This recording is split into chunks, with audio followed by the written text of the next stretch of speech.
बुरी आदत। गधे ने बड़े प्यार से खरगोश को अपने पास बुलाया। कुछ देर तक उससे इधर उधर की बातें करता रहा और फिर उसे गाफिल पाते ही एक जोरदार लात मार दी। बेचारा छोटा सा खरगोश भारी भरकम गधे की जोरदार लात पड़ते ही गेंद की तरह उछलकर दूर जा गिरा। कई पसलियां टूट जाने की वजह से वो बुरी तरह तड़पने और कराहने लगा। अपनी इस शरारत पर गधा बहुत ही खुश हुआ और जोरदार ठट्ठा लगाता हुआ एक तरफ को चला गया। गधे की ये शरारती आदत बहुत पुरानी थी। वो खड़े खड़े बिला वजह किसी को भी लात मार देता था।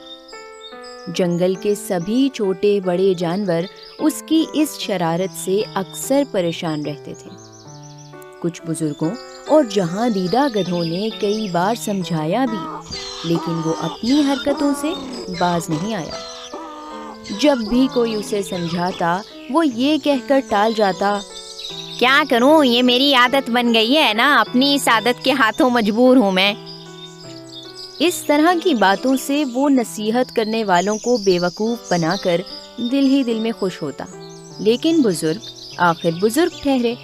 उसकी चालाक मुस्कुराहट भरी बातों से वो उसकी शरारत को ताड़ जाते थे और समझाते, बरखुदार, रिश्ते में हम तुम्हारे बाप हैं। अपनी नाराजगी का इजहार करने के लिए लात मारना फितरी बात है, लेकिन बिला वजह किसी को लात मारना शरारत है, बुरी आदत है। अब भी वक्त है, इस बुरी आदत को छोड़ दो, वरना तुम तो जानते ही हो कि हर बुरी आदत का अंजाम बुरा ही होता है। बुजुर्गों की इस नसीहत पर गौर करने के बजाय गधे ने अपना पैर उठाकर उन पर भी घुमा दिया, और अगर नसीहत करने वाले एक बुजुर्ग तेजी से एक तरफ नहीं हट जाते तो उसकी लात सीधी उनकी थूथनी पर पड़ती। फिर भला गधे की लात खाने के लिए बुजुर्ग वहाँ कैसे ठहर सकते थे?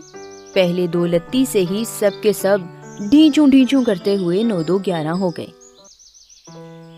एक दिन गधे ने एक लोमड़ी को देखकर बड़े प्यार से कहा, आओ बहन, मेरे पास आओ, बहुत दिनों बाद मिले हैं, थोड़ी देर प्यार भरी बातें हो जाएं। लोमड़ी आखिर लोमड़ी थी। वो मक्कार उसकी मक्कारी में भला कैसे आती?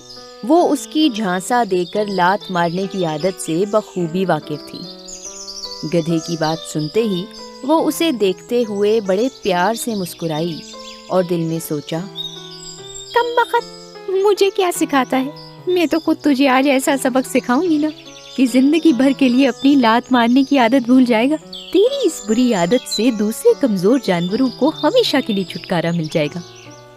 ये सोचते ही लोमड़ी ने अपने चारों तरफ देखा, फिर दिल ही दिल में मुस्कुराते हुए बड़े प्यार से गधे से बोली, मेरे गधे भैया, मैं बहुत दूर से आ रही हूँ, बहुत थकी हुई हूँ, मेहरबानी करके तुम अपनी इस बहन के पास आ जाओ। इतना कहकर लोमड़ी लड़खड़ाते डगमगाते कदमों से चलकर सहारा लेने के लिए एक बहुत बड़े पत्थर से टिक गई। लोमड़ी की बात सुनते ही अपनी शरारती कामयाबी के ख्याल से गधे का सीना खुशी से फूल गया और होंठों पर प्यार भरी मुस्कुराहट लिए वो जल्दी से लोमड़ी के पास आ गया। लोमड़ी को गाफिल रखने के लिए कुछ देर तक वो उससे बहुत ही मीठी मीठी बातें करता रहा। फिर आदत के मुताबिक अचानक ही लात मारने के लिए उसने अपना पैर पूरी ताकत से लोमड़ी की तरफ घुमा दिया। इस हमले के लिए लोमड़ी पहले से तैयार थी। गधे के पैर उठाते ही वो तेजी से पत्थर से दूर हट गई और गधे की जोरदार लात ठीक पत्थर पर पड़ी। फिर जाहिर है पत्थर तो टूटने से रहा, अलबत्ता गधे के पैर की हड्डी टूट गई और वो जमीन पर ढेर होकर बुरी तरह तड़पने और चीखने लगा। लोमड़ी ने एक जोरदार कहकहा लगाया और बड़े ही शरारती लहजे में बोली, क्यों गधे भैया, तबीयत कैसी रही? अपनी बहन के साथ शरारत करते हुए तुम ये भूल गए कि तुम्हारी ये बहन जंगल की सबसे बड़ी मक्कार है।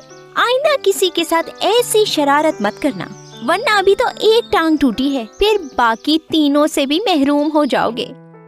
ये कहते हुए वो जोरदार कहकहों से गधे का मजाक उड़ाते हुए जंगल की तरफ चली गई। प्यारे बच्चों, महज अपनी लात मारने की बुरी आदत की वजह से गधा अपनी टांग से माजूर होकर जिंदगी की एक बेहतरीन नेमत से महरूम हो गया। इस हादसे से उसकी ये आदत हमेशा के लिए छूट गई। अपनी टूटी हुई टांग को देखकर वो अक्सर सोचता, काश अपने बुजुर्गों का कहा मान लेता, बुरी आदत छोड़ दी होती तो आज मेरे पाँव सलामत होते और मैं माजूरों की तरह जिंदगी ना गुजार रहा होता। पर वो आदत जिससे कोई शख्स तकलीफ में आता हो, उसे छोड़ देना चाहिए। गधा जानबूझकर अपनी आदत से लोगों को तंग करता था। आखिरकार उसे उसकी सजा मिल गई। अगर आप भी बिला वजह किसी को तंग करते हैं तो ये बहुत बुरी बात है। अपनी आदत से बाज आ जाएं।